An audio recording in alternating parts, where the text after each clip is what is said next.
Today I'm going to start a new series. It's going to be tracking the progress of full self-driving or navigate on autopilot on my Model 3. We do have the full self-driving package, so hopefully as things progress with navigate on autopilot and full self-driving in general, we'll get updates and things will get better and better. We're going to be taking the interchange from I-20 westbound to I-75, 85 northbound, and tracking its ability to go from the furthest right lane to the furthest left lane, HOV lane. So that's 6 lane changes, and it needs to do it in 0.8 miles in order for it to get in the on-ramp or the access point to the HOV lane. And so what I'm going to do is try to let the car do everything on its own, do all the lane changes, and hopefully no disengagements. So that's the idea. We'll track its progress.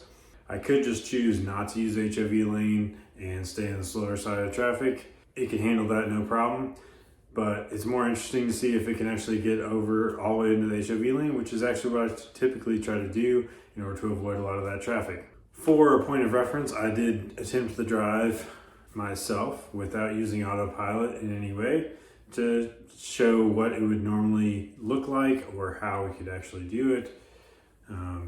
What we're hoping is that the car would do something very similar. It's okay if it does something a little bit different as long as it's safe and it gets to where we're going.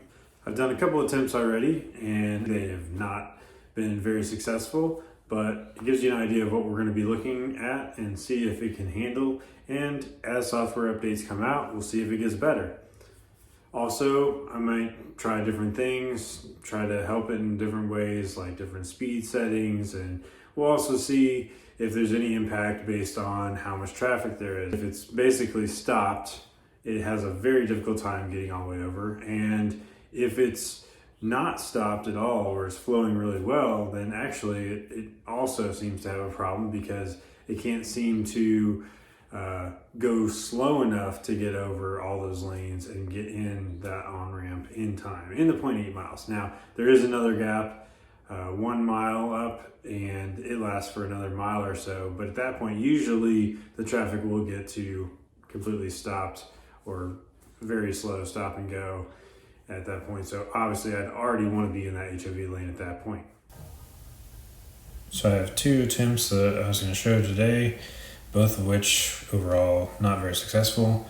But the difference between in this first video, you see on the 6th, the traffic was very slow, almost stopped for most of the transition from the farthest right lane to the farthest left lane. So it had a difficult time right off the bat, even getting over to the first lane. Now that first lane change was successful, but then after that, it pretty much goes downhill. It struggles to get all the way over to the HOV lane.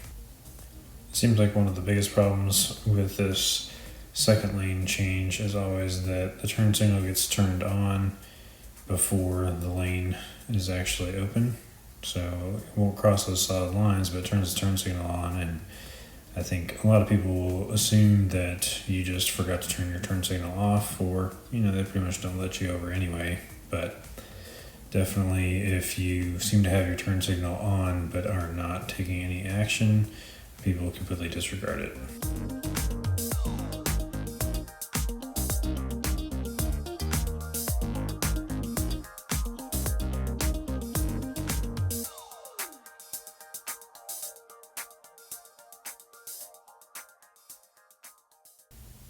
And you'll see, honestly, at this point, I basically just got frustrated with the car's attempt to get over. So I basically just took over and went all the way over at the end on my own because I wasn't going to wait for it to essentially fail. There's no way I was going to get over in time. So this is the attempt from the 7th, the next day.